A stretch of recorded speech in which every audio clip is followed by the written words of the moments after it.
Yes, welcome students in my YouTube channel Economic Amazon. Hope you are enjoying your online studies, and today we will study about some high order thinking question. We already studied till the page number 57. यहाँ तक हमने last class में पढ़ लिया था, थोड़ा gap हो गया बीच में. Now we will continue it again. Then first of all let's start with the some high order thinking question which is related to the consumer equilibrium in one commodity case. One commodity case में जो अपने पास equilibrium होता है उसके बारे में हम पढ़ेंगे. फर्स्ट क्वेश्चन है, what price a consumer is ready to pay for a commodity in a state of his equilibrium. मतलब जब वो कंज्यूमर इक्विलिब्रियम पॉइंट पे होता है, इक्विलिब्रियम मतलब मैक्सिमम सेटिस्फेक्शन, तो वो उसके लिए क्या प्राइस देने को तैयार होता है. तो आपको पहले बताया वो किसके बराबर देगा, मार्जिनल यूटिलिटी के बराबर प्राइस दे सकता है. जैसे ही मार्जिनल यूटिलिटी मनी की मार्जिनल यूटिलिटी से कम होता है तो फिर वो उसको पे करना बंद कर देता है. तो let's see the answer. Question number जो फर्स्ट है, in the state of equilibrium the price that a consumer is ready to pay for a commodity is the marginal utility of a commodity. वो commodity की जो marginal utility उसके बराबर देता है, estimated in term of money, जिसको कि compare किया जाता है मनी की मार्जिनल यूटिलिटी से. Because in a state of equilibrium P X is equal to M U X. ये जो आपने फॉर्मूला पढ़ा था कंज्यूमर जो इक्विलिब्रियम का, उसके अकॉर्डिंग जब प्राइस ऑफ कमोडिटी एक्स आपके पास यहाँ पे कमोडिटी है और M U X marginal utility है कमोडिटी का, ये दोनों बराबर हो जाए, ठीक, तो वो वहाँ तक पे कर सकता है. This is the answer in terms of money, money के टर्म्स में. क्वेश्चन सेकंड है, how will you as a consumer react to the situation. आप एक कंज्यूमर हैं तो आप कैसे रिएक्ट करेंगे व्हेन पी एक्स फॉल, जब प्राइस कम होता है. पी एक्स मतलब एक्स कमोडिटी का price, and your state of equilibrium is disturb. अब जैसे ही प्राइस कम होता है, ये ज़्यादा होता है, तब आपका इक्विलिब्रियम का जो लेवल है वो थोड़ा चेंज हो जाता है. अब उसका क्या इफेक्ट पड़ेगा, आप एज अ कंज्यूमर देखो. आंसर है, as a consumer I strike my equilibrium when. As a consumer आपका इक्विलिब्रियम कब होता है, जब P X M U X के बराबर हो जाता है, ठीक है. अब in case of P X fall, जब प्राइस कम होगा, तो प्राइस कम होते ही क्या होता है, पहले ये दोनों बराबर थे, अब प्राइस कम हुआ तो मार्जिनल यूटिलिटी ऑफ कमोडिटी आपके पास बढ़ जाएगा, श्योर है. अब जैसे ही मार्जिनल यूटिलिटी ऑफ कमोडिटी बढ़ा तो एज अ कंज्यूमर आप क्या करोगे, you will consume more of the x commodity. आप एक्स कमोडिटी को और कंज्यूम करोगे. अब जैसे ही आप कंज्यूम ज़्यादा करोगे, एडिशनल यूनिट कंज्यूम करोगे, तो क्या होगा, ज़्यादा कंज्यूम करने से मार्जिनल यूटिलिटी कम होता है, आपने पहले पढ़ा है. तो जैसे ही मार्जिनल यूटिलिटी कम होगा तो बराबर वापस क्या होगा, पी एक्स जो एम यू एक्स है वो पी एक्स के बराबर हो जाएगा, तो दोबारा आपका कंज्यूमर जो इक्विलिब्रियम का कंडीशन है वो अचीव हो जाएगा. और अगर प्राइस फर्दर रिड्यूस और ज़्यादा हो जाता है तो फिर आप और ज़्यादा कंज्यूम करोगे. इसीलिए जैसे कोई चीज़ सस्ती होती है तो हम उसको ज़्यादा खरीद लेते हैं, जैसे ही ज़्यादा खरीदते हैं तो उसकी मार्जिनल यूटिलिटी कम होती है और हमारा इक्विलिब्रियम दोबारा सेट हो जाता है. अगर प्राइस बढ़ जाता है तो उस केस में आप उस कमोडिटी को लेस कंज्यूम करोगे. दोनों ही मैं समझा रहा हूँ आपको. यहाँ पे क्वेश्चन दिया हुआ व्हेन पी एक्स फॉल, तब तो आपका आंसर क्या हो जाएगा कि हम जो एज अ कंज्यूमर उस कमोडिटी को ज़्यादा कंज्यूम करेंगे और दोबारा इक्विलिब्रियम पे पहुँच जाएंगे. बट अगर उसका प्राइस कहीं बढ़ जाता है तो फिर आप उस कमोडिटी को सेक्रीफाइस करेंगे, आप उसका कंजप्शन कम कर देंगे. तो ये दो अपने पास कंडीशन हो जाती हैं. अब आगे देखें, this induces me to buy more of X as a consumption of X increases M U will be decline. तो ये जो मैंने समझाया वही आ गया. Accordance with the law of diminishing marginal utility I shall stop at the point when, और वापस आप कंजप्शन का रोक देंगे जब वापस ये सिचुएशन अचीव हो जाएगी. मतलब पहले ये कंडीशन थी, फिर ये वाला कंडीशन हुआ, और जब आपने कंजप्शन बढ़ाया तो ये वापस इस वाले कंडीशन पे आ गए, ठीक. तो चीज़ सस्ती होती है तो आप उसको ज़्यादा कंज्यूम करेंगे एज अ कंज्यूमर मार्केट में, चीज़ महंगी होती है तो आप उसको कम कंज्यूम करेंगे, ठीक. ब्रीफली यहाँ दे रखा है, as P X fall we induce will induce me to buy more of X. जैसे ही प्राइस कम होती है तो एज अ कंज्यूमर आप ज़्यादा खरीद करेंगे. अब नेक्स्ट एक न्यूमेरिकल टाइप जो क्वेश्चन आता है, थर्ड देखो. Ice cream cell for 20 rupees. 20 रुपये का एक आइसक्रीम बिकता है प्रिया हु लाइक आइसक्रीम, प्रिया कोई कंज्यूमर है, उसको आइसक्रीम पसंद है, हैज़ ऑलरेडी कंज्यूम 4, उसने 4 आइसक्रीम पहले खा ली है। हर मार्जिनल यूटिलिटी ऑफ 1 रुपीज़, 1 रुपये की मार्जिनल यूटिलिटी 4 के बराबर है। ठीक, अब आइसक्रीम का प्राइस क्या हुआ 20, 1 रुपया 4 यूटिलिटी के बराबर है, तो 20 इंटू 4 मतलब उसको 80 के बराबर सेटिस्फेक्शन मिलना चाहिए। ये क्लियर हो गया। Should be consume more ice cream, क्या अब वो 4 आइसक्रीम के बाद आइसक्रीम खाएगी? ये नहीं, ये वो कैसे डिसाइड होगा, चलो इसको देखते हैं। As consumer attend equilibrium when, अब कंज्यूमर का इक्विलिब्रियम वाला इक्वेशन तो ये पहले पढ़ा हुआ है। सब्स्टिट्यूटिंग द गिवन वैल्यू, अब इसमें गिवन वैल्यू आप सब्स्टिट्यूट करेंगे तो MUX तो गिवन नहीं है, आपको PX गिवन है 20, मनी का मार्जिनल यूटिलिटी उसने 4 दिया हुआ है तो हमने 4 वैल्यू रख दिया। Implying that in the state of equilibrium Priya's MUX जो है मस्ट बी इक्वल टू 80। आप जैसे इसको क्रॉस मल्टीप्लाई करेंगे, देखो मैं करके दिखा देता हूँ आपको। जैसे आपने MUX का तो वैल्यू रखा, ये MUX है आपके पास, अपॉन हुआ 20 इज इक्वल टू आपके पास इधर 4 है तो 4 अपॉन 1 करेंगे और क्रॉस मल्टीप्लाई करते हैं, आपके पास क्या आ जाएगा MUX is equal to 20 into 4। ठीक, तो ये हो जाएगा 80। तो इसका मतलब प्रिया का जो कमोडिटी से जो मिलने वाला सेटिस्फेक्शन है मार्जिनल यूटिलिटी, जब तक वो 80 होगा जब तक तो वो उसको कंज्यूम करेगी, बट जब वो 80 से कम हो जाएगा तो वो उसका कंजप्शन स्टॉप कर देगी। तो इसको पढ़ते हैं, substituting the given value in the equation implying that the in the state of equilibrium Priya MUX must be equal to 80 unit, वो 80 यूनिट के बराबर होना चाहिए।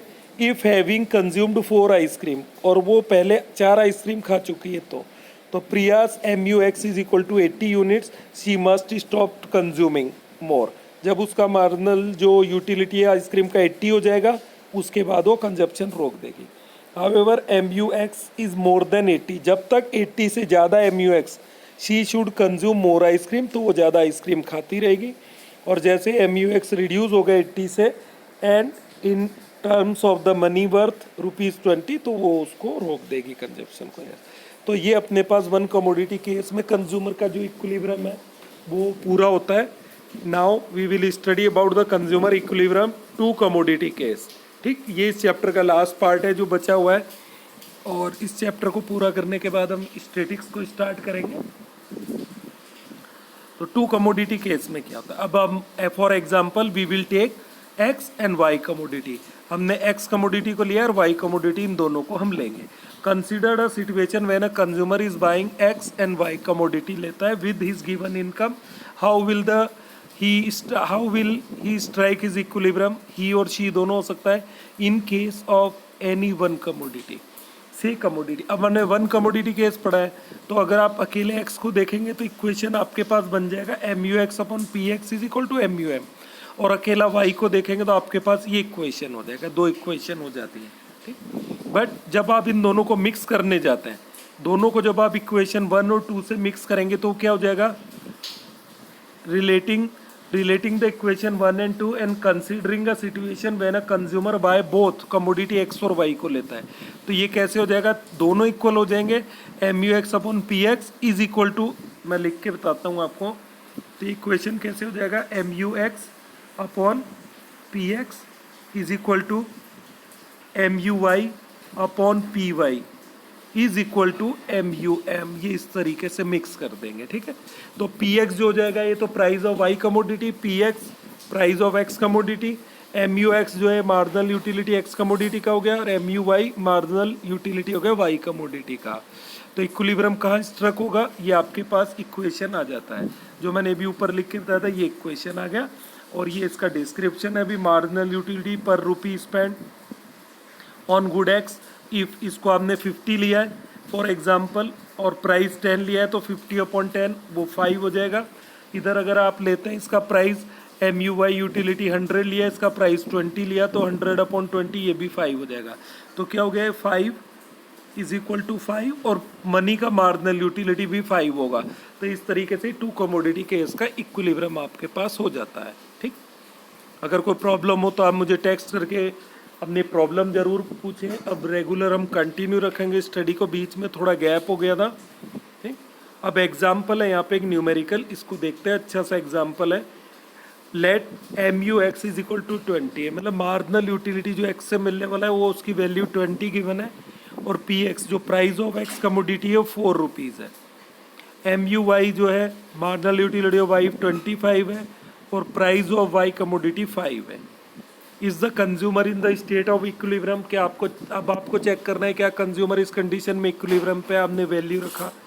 तो देखो 20/4 यहाँ पे आ गया 25/5। तो जब आप इनको डिवाइड लगाते हैं तो दोनों से आंसर आपके पास 5 आता है। अब ये दोनों बराबर है तो आपके पास मनी का जो मार्जिनल यूटिलिटी है वहाँ भी इसको आप 5 मानेंगे, तो ये दोनों बराबर होते ही तो क्या कहेंगे, implying that consumer is in the state of equilibrium. हालांकि यह इनने मनी के मार्जिनल यूटिलिटी को ऊपर दे रखा है 5 है, कंसिडर किया है, तो आपके पास ये तीनों 5 हो जाते हैं, 5 is equal to 5 is equal to 5। तो हम कह सकते हैं कि कंज्यूमर यहाँ पे इक्विलिब्रियम पे है। नेक्स्ट एग्जांपल है, लेट एम यू एक्स को हमने 25 लिया, इसका प्राइस 5 लिया, ठीक, 25/5। वाई के लिए यूटिलिटी आपने 30 लिया और प्राइस 5 लिया। Is the consumer in the state of equilibrium. अब यहाँ भी मनी का जो मार्जिनल यूटिलिटी है 5 अपने को देखना है क्या होता है। अब यहाँ आप देखेंगे जैसे आपने वैल्यू रखा 25/5, तो इसका आंसर तो आएगा 5, बट 30/5 इज इक्वल टू 6 होता है। तो आप ये बोल सकते हैं 5 जो है लेस देन 6 हो गया। तो इस केस में अब कंज्यूमर क्या करेगा, वो जो वाई कमोडिटी है इसको ज़्यादा कंज्यूम करने लगेगा, वो इक्विलिब्रियम की स्टेज पे नहीं है, implying that consumer is not at the state of equilibrium because 5 is less than 6 या 6 is more than 5। ऐसे क्वेश्चन आ जाते हैं चेक करने के लिए। अब देखें equilibrium equation for n number of commodities, तो ये 2 कमोडिटीज का तो आपने इक्विलिब्रियम देख लिया, बट एक्चुअली रियल लाइफ में कंज्यूमर क्या करता है, we are consuming more than 2 commodities. तो हमने तो 1 कमोडिटी और 2 कमोडिटीज को पढ़ा है, पर रियल लाइफ में तो हम बहुत सारी चीज़ों को कंज्यूम करते हैं, फिर क्या होगा, तो प्रॉब्लम आएगी उसको समझने में। तो उसके लिए इक्वेशन क्या हो जाता है, एक्स वाई को हटा के आपने इक्वेशन को ले लिया mu1/P1, तो P1 जो फर्स्ट कमोडिटी का प्राइस हो गया और mu1 उसकी मार्जिनल यूटिलिटी, तो हो जाएगा mu1/P1 is equal to mu2/P2 is equal to mu3/P3 is equal to dash dash, ये चलता रहेगा जितनी भी कमोडिटीज हैं, लास्ट में हो जाएगा mun/Pn तक चलेगा, और ये सब मिला के आपकी मनी की मार्जिनल यूटिलिटी के बराबर होते हैं। 10 लिप्से एंड क्रिस्टले स्टेट, जो इकोनॉमिक्स थे लिस्प्रे और क्रिस्टले, इनके अकॉर्डिंग जो है each consumer demand each good up to the point at which the marginal utility per pound spend on it is the same as the marginal utility of a per pound spend on each other good. मतलब दोनों पे जो पैसा खर्च होने वाला है वो लगभग बराबर यूटिलिटी में डिवाइड होता है। सिंप्लीफाइड टेबुलर इलिस्ट्रेशन है, इसका एक टेबुलर फॉर्म देखते हैं। We now present a simplified tabular illustration of a consumer's equilibrium considering good X और वाई को लेंगे, is based on the assumption ये होगा कि प्राइस जो है पी एक्स और पी वाई ये 1 रुपीज़ के इक्वल है विद द अजम्पशन इक्विलिब्रियम, और जो इक्विलिब्रियम का जो इक्वेशन है वो ये होगा और प्राइस आपके पास ये होगा। तो आपके पास जब प्राइस 1 हो जाता है तो पी एक्स भी 1 पी वाई 1 होगा, तो अपॉन में 1 है तो इक्वेशन आपके पास ये आ जाएगा, क्योंकि अपॉन डिनोमिनेटर में 1 को लिखने का मतलब नहीं है, तो ये इक्वेशन जो इक्विलिब्रियम का है वो चेंज हो जाता है। But only when price is 1, ये हमारी अजम्पशन है। रियली में जो गुड्स है उनका प्राइस मार्केट में 1 नहीं होता है। Note that MUX now shows marginal utility of a commodity X when another unit of X is purchased और when another rupees is spend on X। जैसे ही हम एक्स्ट्रा एडिशनल X और Y को खर्च करते हैं, ठीक, तो इसका टेबुलर प्रेजेंटेशन देखते हैं। Unit of commodity is given 1 to 6, यहाँ आपके 1 to 6 कमोडिटी दिया हुआ है, 6 यूनिट है। MUX जो आपके पास मार्जिनल यूटिलिटी ऑफ X है उसका चार्ट आपके पास गिवन है यहाँ पे, और ये क्या होगा, मार्जिनल यूटिलिटी हमेशा कम होता है जैसे आप एडिशनल यूनिट को कंज्यूम करते हैं। तो 17, 15, 12, 10, 7, 5 अब ये पढ़ा था according to the law of diminishing marginal utility, ये जीरो भी होता है नेगेटिव भी होता है, बट यहाँ उसको लिया नहीं गया जीरो नेगेटिव। MUY का चार्ट दे रखा है 26, 23, 19, ठीक। अब प्राइस 1 है, अब इसमें कंज्यूमर डिवाइड कैसे करता है? फर्स्ट ऑफ ऑल, जैसे ही उसको कोई कमोडिटी कंज्यूम करना है तो सबसे पहले वो किसको खरीदेगा? वाई को। तो क्योंकि इसका मार्जिनल यूटिलिटी ज़्यादा है, पहला रुपया वो इस पे खर्च करेगा। दूसरा भी वो वाई पे परचेज करेगा क्योंकि इसकी मार्जिनल यूटिलिटी 23 है, क्योंकि एक्स में कहीं भी 23 नहीं है। थर्ड यूनिट भी वो वाई को खर्च करेगा क्योंकि इससे मार्जिनल यूटिलिटी ज़्यादा मिलती है। थर्ड के बाद जो फोर्थ रुपीज़ है वो एक्स पे खर्च करेगा क्योंकि यहाँ 16 मार्जिनल यूटिलिटी था, बट एक्स में उसको 17 मिलता है। फोर्थ हो गया। Fifth rupees again he will spend on Y, और वो फिफ्थ जो रुपीज़ वाई पे स्पेंड करेगा, फिर सिक्स्थ वाला वो एक्स पे चला जाएगा, जहाँ उसको मार्जिनल यूटिलिटी ज़्यादा मिलेगी ना वो उसको वहाँ खर्च करेगा। फिर सिक्स के बाद 7 वो वाई पे आ जाएगा। ठीक, अब एट्थ वाला जो है कितना हो गया? अब 7 रुपीज़ वो 12 पे खर्च करेगा, फिर एट्थ वाला खर्च करना है, नाइन्थ वाला, तो यहाँ दोनों पे बराबर हो गया 10-10। अब दोनों पे जो रुपीज़ खर्च हुआ लास्ट में, दोनों की मार्जिनल यूटिलिटी बराबर होगी, तो यही इक्विलिब्रियम वाला कंडीशन उसके लिए हो जाएगा। क्योंकि यहाँ पे आपके पास क्या होता है, एम यू एक्स जो है is just equal to M U Y हो जाता है। तो ये टेबुलर जो है, प्राइस तो दोनों का 1 है, तो जहाँ ये दोनों बराबर हो जाते हैं वो इक्विलिब्रियम टू कमोडिटी केस में होता है। Equilibrium condition with respect to the consumption. अब आप यह देखेंगे ये दोनों, ये कंडीशन जो अभी मैंने ऊपर लिखा था ये आपके पास आ गया। तो ये कहाँ पे पूरा होता है? जहाँ पे वो 10 बराबर होता है। M U X and M U Y tend to decline in accordance with the law of diminishing marginal utility. M U X और एम यू वाई तो अपने डिमिनिशिंग जो मार्जिनल यूटिलिटी का लॉ है उसके अकॉर्डिंग ये कम होता जाएगा, और ऐसा नहीं है कि कहीं बढ़ेगा। These MUX and MUY are equal when the consumer purchase 4 unit of commodity X। जब वो commodity X का तो 4 यूनिट खरीदता है और 6 यूनिट ऑफ commodity Y। इसको मैं दोबारा दिखा देता हूँ टेबल से, अभी मैंने आपको बताया था। सॉरी, स्क्रीन थोड़ा यहाँ देखते हैं। यस, पहला उसने इस पे खर्च किया, दूसरा यहाँ खर्च किया, तीसरा, फिर फोर्थ यहाँ पे, सिक्स्थ यहाँ पे, सेवन्थ यहाँ पे गया, एट्थ यहाँ पे आया, नाइन्थ यहाँ पे आया, 10 और 11 यहाँ आया। अब आप काउंट करें, उसने वाई का कितना यूनिट खर्च किया? 6 खर्च मतलब कंज्यूम किया, और 10 का हुआ, इसका सिर्फ 4 यूनिट उसने कंज्यूम किया। तो इक्विलिब्रियम कहाँ स्ट्रक हुआ? When consumer is consuming 4 unit of X and 6 unit of Y. यही आपको नीचे लिखा हुआ है, देखें आप, 4 unit of commodity X and 6 unit of commodity Y.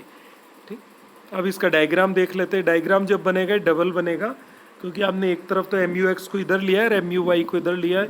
तो ये चार्ट है, एम यू एक्स वाली लाइन है ग्रीन, ब्लू वाली लाइन एम यू वाई को बताती है। ठीक, जहाँ ये दोनों आपस में इंटरसेक्ट होते हैं, तो ये 4 पॉइंट आपके हैं, तो 4x का है, मतलब x के लिए तो 4 हो गया, और इधर से आप चलते हैं 4 to 10, तो ये 6 यूनिट तो y का कंज्यूमर हो गया और 4 इसका हो गया। तो डायग्राम आपको ग्राफ पे नहीं बनाना है, रफली बनाना है। ये इस ऊपर वाला जो टेबल है उसका डायग्राम है। मार्जिनल यूटिलिटी के लिए आपको जैसे ही डायग्राम दिखाएगा वैसे आप बिल्कुल ले लेंगे। अजम्पशन क्या था? P X is equal to P Y है, दोनों का प्राइस आपने 1 लिया था, इज इक्वल टू कितना था? ₹1 आपने पहले लिया हुआ है। ठीक, ये आप समझें। तो ये आपके पास क्लियर होता है कि किस तरीके से ये डायग्राम का डिस्क्रिप्शन यहाँ दिया हुआ है। तो आप स्क्रीन को पॉज करके इसको पढ़ सकते हैं, मैंने इसको समझा दिया। अब इसमें एक लॉ आता है, law of equi marginal utility. Equi marginal utility का लॉ क्या होता है, इसको मैं वापस आपके पास शेड्यूल पे चलता हूँ।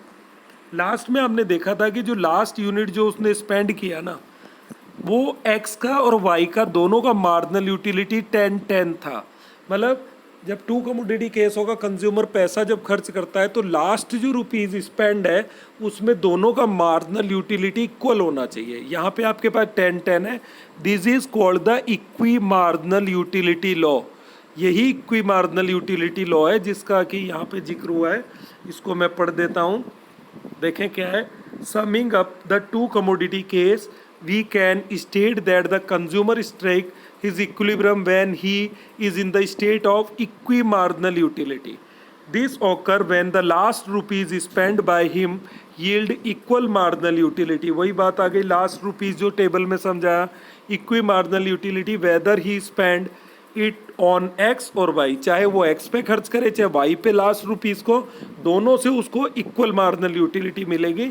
इसी लॉ को इक्वी मार्जिनल यूटिलिटी का लॉ बोला गया। इंपॉर्टेंट लॉ है, इसको बॉक्स में भी समिंग अप किया गया है। Law of equi marginal utility state that the consumer streak his equilibrium when the last rupees spent by him given his equal marginal utility whether he spent it on x और y। तो इसको आप याद कर लें, law है छोटा सा, 2-3 मार्क्स में इसका क्वेश्चन आ जाता है। अब condition of consumer equilibrium using marginal utility analysis, दोनों का कंपैरिजन है, इसको जल्दी से देख लेते हैं। पहला जो था कि rupees worth of marginal utility actually received by consumer is equal to the marginal utility of money. तो आप इस पे ना जाएं, सिर्फ इक्वेशन याद रखें। 1 कमोडिटी केस में इक्वेशन ये होता है, 2 कमोडिटी केस में ये इक्वेशन होता है। सेकंड जो डिफरेंस है, मार्जिनल यूटिलिटी ऑफ जो मनी है, MUM रिमेन कांस्टेंट होता है इधर, और marginal utility of money remains constant, दोनों तरफ कांस्टेंट होता है। थर्ड है law of diminishing marginal utility holds the good, मतलब जो डिमिनिशिंग मार्जिनल यूटिलिटी का लॉ है वो यहाँ पे एप्लीकेबल होगा और इधर भी वो एप्लीकेबल होगा। नोट दे रखा है, condition 2 and 3 are the same in both cases, मतलब 2 और जो 3 कंडीशन है दोनों में सेम है। जो ओनली डिफरेंस है वो आपके इक्वेशन में जो नंबर 1 में आता है वहाँ डिफरेंस होता है। मतलब सेकंड वाला 2 कमोडिटी केस में इक्वी मार्जिनल यूटिलिटी का लॉ आता है, जबकि 1 कमोडिटी केस में ऐसा नहीं होता। अब अपने पास कुछ हॉट क्वेश्चंस हैं, ये भी इंपॉर्टेंट है, इसको देख लेते हैं। व्हाट हैपन व्हेन, अब फर्स्ट कंडीशन है देखो, MUX जो है और PX, इधर वाला पलड़ा भारी है, मतलब इज ग्रेटर देन MUY, तो श्योर है अब दोनों को बैलेंस करना है। तो इन दिस कंडीशन जो कंज्यूमर है वो X कमोडिटी को ज़्यादा कंज्यूम करेगा। जैसे ही वो X को कंज्यूम करेगा तो वैल्यू ऑफ जो MUX है ये कम होने लगेगा। जैसे ही MUX का वैल्यू कम होगा तो वो MUY के बराबर हो जाएगा। तो आंसर में आपको क्या लिखना है, in this condition the consumer will consume more of commodity X by sacrificing Y, मतलब वो Y को सेक्रीफाइस करते करते X को ज़्यादा कंज्यूम करेगा, क्योंकि उसके पास रिसोर्सेज तो लिमिटेड इनकम, तो विदाउट सेक्रीफाइसिंग Y वो X को ज़्यादा कंज्यूम नहीं कर सकता। तो इस कंडीशन में कंज्यूमर Y को सेक्रीफाइस करके X को कंज्यूम करेगा। मैं पढ़ देता हूँ, this situation implies that by spending a rupees on good X the consumer get greater marginal utility than in case of Y, accordingly he will spend more on X than Y, मतलब वो Y पे X sacrifice करेगा, Y को और X consume करेगा। As consumption of X rises, जैसे X का consumption बढ़ता है तो MUX विल फॉल, MUX कम होगा।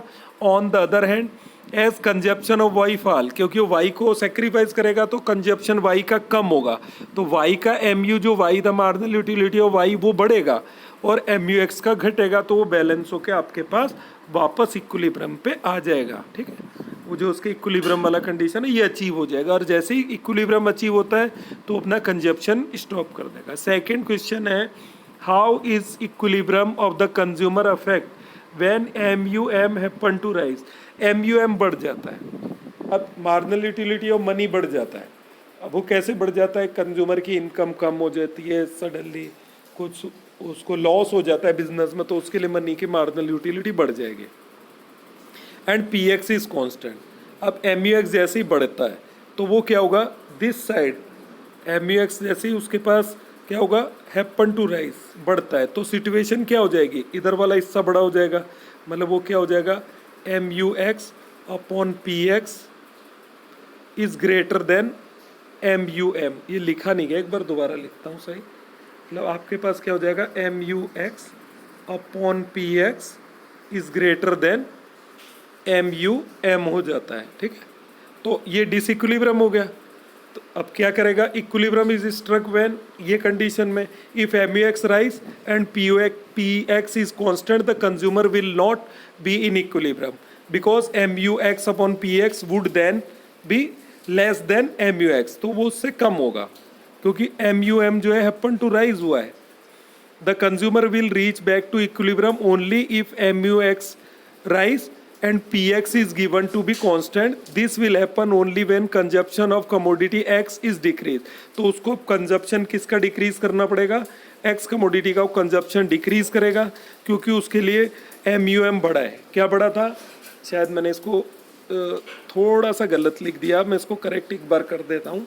क्योंकि MUM बढ़ा है, मैंने तो MUX को बढ़ा के बता दिया था, सॉरी मैं कंफ्यूज हो गया था थोड़ा. तो इक्वेशन क्या होगा, MUX अगर बढ़ता तो पहले वाला सही था, ये कंडीशन बनेगी ना, सॉरी फॉर द मिस्टेक, ये MUM होगा. क्योंकि MUM बढ़ा है ना, तो इस केस में वो MUX कमोडिटी को कम कंज्यूम करने लगेगा.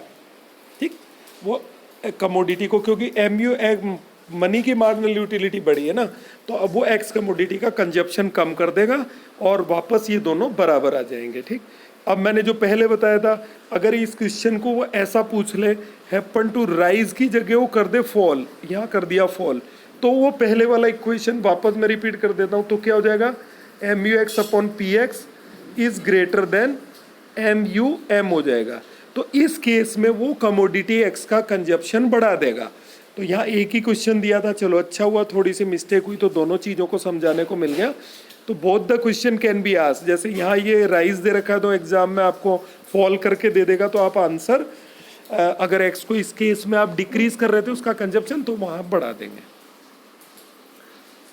नेक्स्ट आता है question third, price of coffee rise. Coffee का प्राइस बढ़ता है while price of tea remains constant.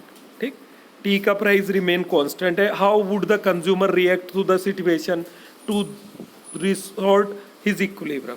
ध्यान दें, प्राइस ऑफ कॉफ़ी राइज हुआ है, price of tea remain constant. अब आपने x और y में से टी कॉफ़ी ले लेना. Let x be the coffee. आपने x को तो कॉफ़ी ले लिया, ये वाला हिस्सा, और दूसरा है टी. तो कॉफ़ी का प्राइस राइज हुआ है. कॉफ़ी तो px जैसे ही बढ़ता है, तो इधर वाला जो वैल्यू है ज़्यादा नंबर से डिवाइड लगाएंगे तो MUX जो है अपॉन PX, ये क्या हो जाएगा वैल्यू, इसका वैल्यू क्या हो जाएगा, कम हो जाएगा. ठीक, देखते हैं. Let x be the coffee, y the tea. When PX rises, तो ये वाली सिचुएशन आपके पास आ जाएगी. तो इस सिचुएशन में आपको पता है दोनों को बैलेंस करने के लिए अब आप टी का इस्तेमाल ज़्यादा करोगे, क्योंकि जैसे इसकी कॉफ़ी की प्राइस बढ़ती है तो मार्जिनल यूटिलिटी ऑटोमेटिक आपकी टी की ज़्यादा हो गई, तो काफ़ी कंज्यूमर कॉफ़ी पीना छोड़ के चाय पीने लगेंगे. अब जब वो ज़्यादा चाय पियेंगे तो MUY जो है उसकी वैल्यू कम होने लगेगी, और एक कंडीशन ऐसे आएगी जहाँ ये दोनों बराबर हो जाएंगे और वो वापस अपने इक्विलिब्रियम लेवल पे चला जाएगा. आंसर पढ़ लेते हैं एक बार. Rise in the price of x in relation to y will induce the buyer to buy less of x and more of y. मतलब वो x को कम खरीदेगा, कॉफ़ी का इस्तेमाल कम करेगा, और y टी का इस्तेमाल ज़्यादा करेगा. When less of x is purchase, जब वो x को कम परचेज करेगा तो MUX बढ़ने लगेगा. And when more of y purchase करेगा तो y जो MUY है वो कम होने लगेगा, और कंज्यूमर जल्दी वापस इस कंडीशन में आ जाएगा. And this is the consumer equilibrium. और एक बार कंज्यूमर इक्विलिब्रियम स्टेज पे पहुंच जाता है, then he will stop changing the consumption. फिर वो उसमें कोई चेंज नहीं करता जब तक मार्केट का प्राइस या मार्जिनल यूटिलिटी में कोई चेंज नहीं आता है. जैसे आइसक्रीम का मार्जिनल यूटिलिटी गर्मी पड़ती है तो बढ़ जाता है, तो हम उसका कंजप्शन बढ़ा देते हैं. सर्दी आते ही आइसक्रीम का मार्जिनल यूटिलिटी ऑलरेडी कम हो जाता है तो हम उसका कंजप्शन कम कर देते हैं. Now point number 8, the basic limitation of the utility analysis का जो लिमिटेशन है, दिस इज द एंड ऑफ द चैप्टर. जो बेसिक लिमिटेशन है वो ये है कि we can not represent the marginal utility in numbers. हम किसी भी चीज़ का कंजप्शन करके उसकी मार्जिनल यूटिलिटी को नंबर्स में रिप्रेजेंट नहीं कर सकते. It is not realistic. तो हमारे पास जो मार्शल की जो थ्योरी के अकॉर्डिंग था कि नंबर्स में रिप्रेजेंट करना है, तो यही इसका बड़ा लिमिटेशन है. जो नेक्स्ट चैप्टर होगा उसमें हम प्रोफेसर हिक्स का कंज्यूमर इक्विलिब्रियम पढ़ेंगे. The basic limitation of the utility analysis related to basic assumption of this analysis that utility can be express in cardinal number. Cardinal number थे यहाँ पे, implying that utility can be measured in 1 2 3. It is really possible? No. Do you as a consumer ever express your satisfaction in terms of 1 2 3 number? क्या आपने कभी गन्ने का रस पिया है तो उसकी यूटिलिटी को 1 2 3 में रिप्रेजेंट कर सकते हैं? Perhaps never, कभी नहीं होगा ऐसा. तो satisfaction at the best can be ranked आपने यही देखा होगा कि आपने अलग अलग दुकान से जब गन्ने का रस पिया तो वहाँ वाला बढ़िया था, यहाँ वाला, तो आप कंपेयर करते, नंबर नहीं देते हैं। तो ये इसकी बेसिक लिमिटेशन थी कि इसकी यूटिलिटी एनालिसिस की। जो सेकंड हिग्स वाली थ्योरी और नेक्स्ट चैप्टर में पढ़ेंगे। सी you. I hope that you are understanding. If you are facing any problem, then you can ask anytime. Now we will continue our study. काफ़ी syllabus हमको complete करना है। Class जब लगेगा रेगुलर वहाँ भी सिलेबस पूरा करेंगे, but I will continue with my YouTube channel. Kindly subscribe it. अपने दोस्तों को, फ्रेंड्स, रिलेटिव्स को बताएं। चैनल भी प्रमोट करना है। And I hope that you will support me also. Thanks a lot. See you.